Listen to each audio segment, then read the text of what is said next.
हम इतने सिलेबस को इतने कम टाइम के अंदर कवर करें। दूसरी प्रॉब्लम, याद नहीं रह पाता। इतना सारा सिलेबस है पढ़ने को, इतनी सारी चीजें हैं पढ़ने को, आखिर हम किस टेक्निक से पढ़ें जिससे कि सारी चीजें हमारी लॉन्ग टर्म मेमोरी के अंदर स्टोर हो जाए। और तीसरी प्रॉब्लम, ओवर थिंकिंग। कितनी बार ये होता है ना कि आप बैठ के ये सोच रहे होते हो कि यार मैंने तो अपना पूरा साल खराब कर दिया, क्या मैं अब से पढ़ के भी अपने एग्जाम को क्रैक कर पाऊंगा, या फिर इसमें 95% लेकर आ पाऊंगा, या फिर मैं अपने एग्जाम के अंदर टॉपर बन पाऊंगा। तो हाय एवरीवन, मेरा नाम है Prashant, mentor of thousands of students. और आज की ये जो वीडियो है ना, ये उस हर एक स्टूडेंट के लिए है जिसके एग्जाम या तो 1, 2, 3 महीने के अंदर स्टार्ट होने वाले हैं, या फिर आपके एग्जाम ऑलरेडी स्टार्ट हो चुके हैं। पता है क्यों? क्योंकि ये जो एग्जाम का टाइम होता है ना, ये बहुत ज्यादा इंपॉर्टेंट टाइम होता है आप सभी के लिए। क्योंकि मैंने ऐसे भी कई स्टूडेंट्स को देखा है जो कि एग्जाम टाइम पर उन्होंने पढ़ाई करी, बहुत फोकस से पढ़ाई करी, इन स्ट्रेटेजीज को फॉलो करके पढ़ाई करी और बोर्ड एग्जाम को क्रैक कर दिया, IIT JEE को क्रैक कर दिया, नीट को क्रैक कर दिया। चाहे तुम किसी भी कॉम्पिटिटिव एग्जाम की बात करो, लास्ट के टाइम में भी लोगों ने क्रैक करा है।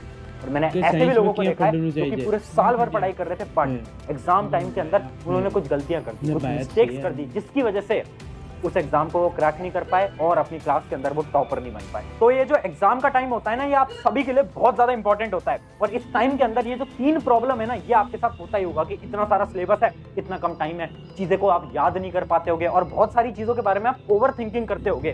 बट आज मैं 3 स्टेप का ऐसा एक प्रोसेस बताने वाला हूं जिसको अगर आपने फॉलो कर लिया ना, आप आराम से कम समय के अंदर भी बहुत अच्छे मार्क्स को लेकर आओगे। बट मेरा एक सवाल है आप सभी से, क्या आप सच में मेहनत करने को तैयार हो? क्या आप जिंदगी में रगड़ने के लिए तैयार हो? जो टाइम आपके पास है, मुझे नहीं पता कितने टाइम में आपके एग्जाम है, शायद 1 महीना, 2 महीना, 3 महीना, 15 दिन, 10 दिन, 5 दिन। क्या आप इस टाइम के अंदर खुद को पूरी तरीके से मोटिवेटेड होकर मेहनत करने को तैयार हो गया यार? यस या नो बताओ, खुद से पूछो और आज कमेंट के अंदर लिख दो।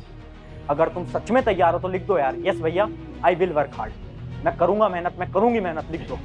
तो फिर से बोल रहा हूं, अगर इस वीडियो को देखना चाहते हो तो अभी कमेंट कर देना yes I am ready to work hard.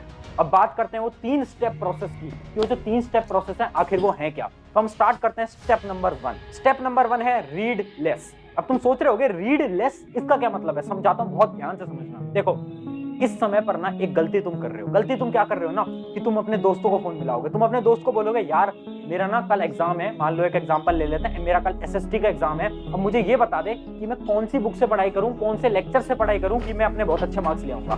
तो आपका एक दोस्त बोलेगा यार एक काम कर, यूट्यूब पे ना इन सर की एक वीडियो है वो देख लेना, और उसके अलावा एक काम करना, तू ये बुक भी खरीद ले, ये बुक बहुत इंपॉर्टेंट है, यहीं से सवाल आते हैं। तो आप मोटिवेटेड होते हो, आप जल्दी से बुक ले आते हो, लेक्चर देखना स्टार्ट कर देते हो। अब 1 घंटे बाद आप अपने दूसरे दोस्त को फोन मिला लेते हो और दूसरे दोस्त से बोलते हो यार मैं ना SST की पढ़ाई कर रहा हूँ, SST में ना मैं इस बुक से पढ़ रहा हूँ। अब आपका दूसरा दोस्त बोल देता है यार तू इस बुक से क्यों पढ़ रहा है, ये बुक तो बेकार है, ये लेक्चर तो बेकार है। अब तू क्या करना, तू इस बुक को लिया, दूसरी वाली कोई बुक है इसको लिया, पेपर यहीं से बनता है। अब तुम जाओगे मार्केट में दौड़े दौड़े, इस बुक को भी ले आते हो। यही करते हो ना तुम, और यही आपकी सबसे बड़ी मिस्टेक है। पता है क्यों?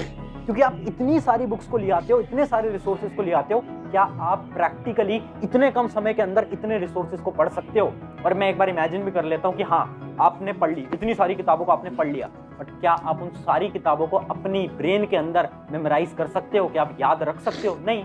सिंपल सी बात है, आप कोई सुपर ह्यूमन तो हो नहीं ना यार, आप हो तो इंसान ही ना। क्या हम इतनी सारी किताबों को एक बार में याद कर सकते हैं? नहीं कर सकते। तो पहला स्टेप क्या है? पहला स्टेप क्या है? रीड लेस, मतलब कम किताबों को पढ़ो, कम रिसोर्सेज को पढ़ो। आखिरी के टाइम पे ना हमें सब कुछ नहीं पढ़ना है, हमें सब कुछ नहीं पढ़ना है यार। और इसी के लिए आपको फॉलो करना है 80-20 रूल। एक बड़ी ही प्यारी स्ट्रैटेजी समझा रहा हूं, बहुत ध्यान से देखना, बहुत ज्यादा इंपॉर्टेंट स्ट्रैटेजी है सभी के लिए।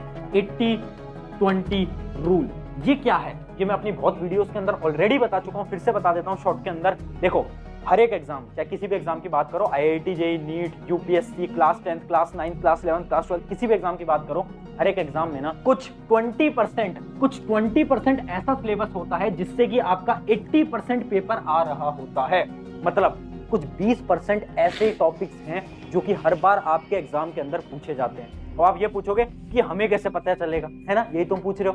भाई एक काम करो, इस वीडियो को तुम कहां देख रहे हो? यूट्यूब ना, एक फ्री प्लेटफॉर्म है ना, इसी पे तुम्हें सर्च करना है, ऊपर जाना है और सर्च बार के अंदर सर्च करना है जो भी आपका एग्जाम है, और आगे डाल देना प्रीवियस ईयर क्वेश्चन एनालिसिस।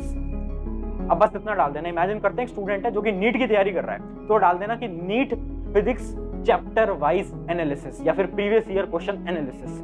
उससे पता क्या होगा? आपको ये पता चलेगा यार अच्छा फिजिक्स के अंदर ये वाला चैप्टर बहुत ज्यादा इंपॉर्टेंट है, ये तो 5 साल में बार बार पूछा गया है। अच्छा, ये वाले टॉपिक से बहुत बार सवाल आते हैं, उससे क्या होगा ना, आपको वो टॉपिक्स पता चल जाएंगे, वो चैप्टर्स पता चल जाएंगे। अब आपको क्या करना है, सबसे पहले उन चैप्टर्स को करना है जो कि बहुत इंपॉर्टेंट है। आप इस एग्जांपल को किसी भी क्लास के लिए ले सकते हो, चाहे आप क्लास 10th बोर्ड की तैयारी कर रहे हो ना, तो आप यूट्यूब पे डाल लेना क्लास 10th बोर्ड, जो भी आपका बोर्ड है उसके आगे डाल देना previous year chapter wise analysis, ये आप डाल देना। और अगर आपको अब भी इस टेक्निक पे विश्वास नहीं हो रहा ना, तो इसका एग्जांपल दे देता हूँ। मेरा एक स्टूडेंट था, पिछले साल वो क्लास 12th बोर्ड एग्जाम की तैयारी कर रहा था और उसने लास्ट के टाइम पे कुछ भी नहीं पढ़ा था, बस एग्जाम से 1 महीने पहले उसने क्या करा ना, इंपॉर्टेंट टॉपिक्स को पढ़ लिया। जितने भी इंपॉर्टेंट टॉपिक्स है, फिजिक्स के, केमिस्ट्री के, बायोलॉजी के, उसने सारे इंपॉर्टेंट टॉपिक्स को पढ़ लिया और बोर्ड एग्जाम के अंदर उसकी 93% आई थी। तो आप खुद सोचो यार, अगर वो स्टूडेंट कर सकता है तो आप भी कर सकते हो, चाहे आप किसी भी एग्जाम की तैयारी कर रहे हो, बट पॉसिबल है। तो पहला स्टेप हमारा क्या है कि हमें सब कुछ नहीं पढ़ना है, हमें केवल वही पढ़ना है जो कि हमारे एग्जाम के लिए इंपॉर्टेंट है। अब बात करते हैं हमारे स्टेप नंबर 2, जो कि है थिंक मोर। अब आप सोच रहे होगे थिंक मोर से मेरा क्या मतलब है, अभी समझाता हूं, बहुत ध्यान से समझना। देखो, एग्जाम के टाइम में ना सबसे बड़ी प्रॉब्लम आपकी क्या है कि आप चीजों को याद नहीं कर पाते, क्योंकि आपको बहुत कुछ पढ़ना है। देखो, आपने शुरू से पढ़ाई करी नहीं, अब इतने कम समय के अंदर आपको बहुत सारी चीजें पढ़ने को मिल रही हैं। अब ऑब्वियस सी बात है, आपका ब्रेन इतनी सारी चीजों को याद तो नहीं कर पाएगा, बट इसका एक मेथड है।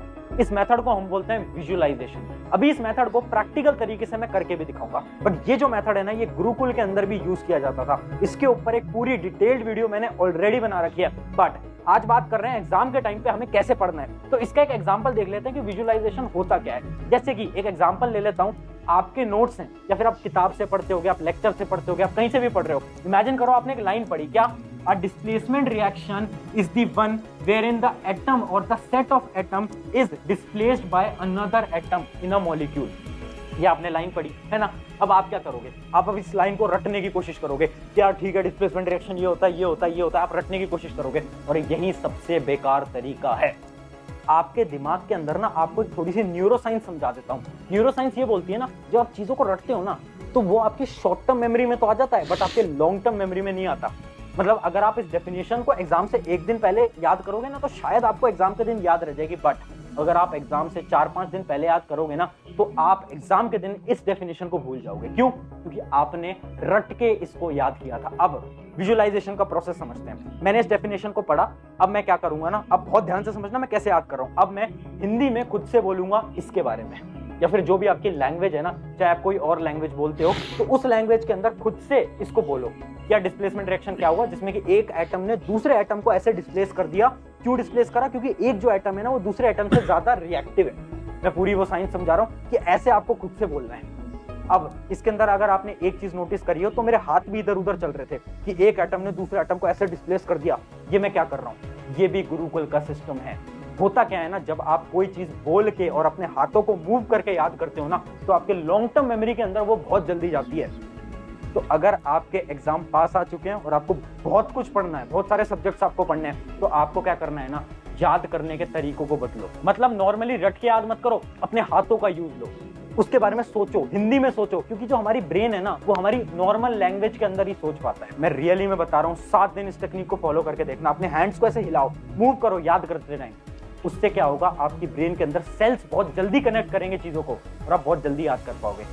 तो जो आपकी प्रॉब्लम है ना कि याद नहीं रह पाता, वो इस टेक्निक से सॉल्व हो जाएगी। तो याद रखना, आपको क्या करना है, विजुअलाइज करना है। और इस प्रोसेस को मैंने पूरा समझा भी दिया। स्टेप 1 और स्टेप 2 मैंने आपको बहुत क्लियरली समझा दिया। अब बढ़ते हैं हमारे स्टेप 3 की तरफ। बट उससे पहले एक इंपॉर्टेंट चीज देखो, अगर आप एक स्टूडेंट हो ना, तो आपको बहुत सारी प्रॉब्लम्स को फेस करना होता होगा। जैसे कि आप चीजों को रिवाइज नहीं कर पाते होगे, आपको ये नहीं आता होगा कि एक्चुअल में नोट्स कैसे बनाए जाते हैं, चीजों को रिवाइज कैसे करते हैं और लॉन्ग टर्म तक अपनी मेमोरी को कैसे रिटेन करते हैं। ये जितनी भी प्रॉब्लम्स है ना, इन सभी का सोल्यूशन लेकर मैं आ गया हूं हमारे 7 डे के कोर्स के अंदर, जिसका नाम है average to topper in next 7 days. इस कोर्स के अंदर अगले 7 दिन के लिए आपको कुछ ऐसी टेक्निक सिखाई जाएंगी जिससे कि आपकी जो सारी प्रॉब्लम्स हैं खत्म हो जाएंगी। इस कोर्स के अंदर हम डे 1 से लेकर डे 7 के अंदर अलग अलग चीजों के ऊपर बात करने वाले हैं, और साथ साथ में इसके अंदर कुछ एक्सरसाइजेस भी होंगी जिसको अगर आप फॉलो करते हो तो आपकी जो मेमोरी है वो भी इंक्रीज होगी। इस कोर्स की लिंक आपको डिस्क्रिप्शन में मिलेगी। एक वेबसाइट है हमारी, उस वेबसाइट पे आप जाओगे तो इस कोर्स के अंदर आप एनरोल कर सकते हो। वैसे तो इस कोर्स की प्राइस मैंने ऑलरेडी बहुत कम रखी है, बट फिर भी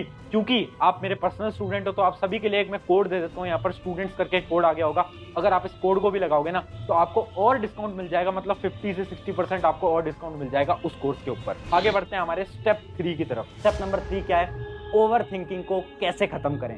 अब इस स्टेप को मैं एक एग्जांपल से समझाता हूँ, एक स्टोरी से समझाता हूँ। ये स्टोरी है एक लड़के की जिसका नाम था राहुल। बहुत ध्यान से सुनना, बहुत इंपॉर्टेंट स्टोरी है। देखो एक बार क्या होता है ना कि राहुल को ना कहीं रात को पार्टी करने जाना था, है ना। राहुल था अपने 11th क्लास का एक स्टूडेंट था और उसको कहीं पार्टी करने जाना था रात को। तो वो जाता है और अपनी मम्मी के पास जाता है और परमिशन लेता है कि मम्मी मुझे ना रात को अपने दोस्तों के साथ ऐसे पार्टी करने जाना है। उसकी मम्मी कहती है ठीक है चले जा, बट रात को टाइम से आ जाना। उसने कहा ठीक है मम्मी मैं जा रहा हूँ। बट जैसे ही वो जाने वाला होता है ना, उससे पहले उसके पापा ऑफिस से अंदर आ जाते हैं, गेट के अंदर आ जाते हैं और उसके पापा पूछते हैं बेटा कहाँ जा रहा है। तो बोलता है पापा वो ना दोस्त के साथ पार्टी करनी है, वहां जाना है। तो उसके पापा उसको मना कर देते हैं। तो बोलता है पापा जाने दो ना, आप मुझे क्यों नहीं जाने देना चाहते।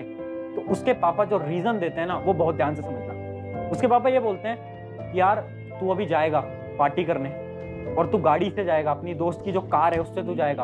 अगर कार का एक्सीडेंट हो गया तो तेरे तो चोट लग जाएगी ना।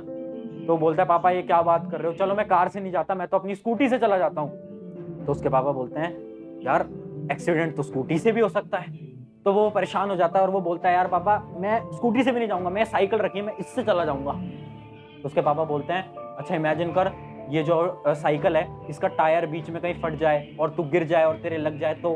फिर वो बहुत ज्यादा परेशान हो जाता है और वो बोलता है कि पापा मैं तो पैदल ही चला जाऊंगा, मुझे किसी चीज से नहीं जाना। तो उसके पापा का जवाब सुनना। उसके पापा ये बोलते हैं तू पैदल जाएगा रात को, अगर किसी ने तुझे किडनैप कर लिया तो तब क्या होगा तेरे साथ। परेशान हो जाता है और वो कहता है कि यार मुझे कहीं जाना ही नहीं है और वो अपने कमरे के अंदर वापस चला जाता है। अब तुम सोच रहे होगे ना कि ये कैसे बेकार बेकार सवाल पूछ रहे थे उसके पापा, है ना। ये तो बहुत ही बेकार बात है, मतलब कि ऐसे तो कुछ भी हो सकता है कि हम रोड पे जाएंगे तो एक्सीडेंट तो किसी का भी हो सकता है। तो इसका क्या ये मतलब है कि हम बाहर ना निकले घर से, यही सोच रहे हो ना। बट अगर मैं ये बोलूं ये कहानी उस लड़के के पापा की नहीं है, ये कहानी तुम्हारी है। हाँ तुमसे बात कर रहा हूँ, तुम्हारी।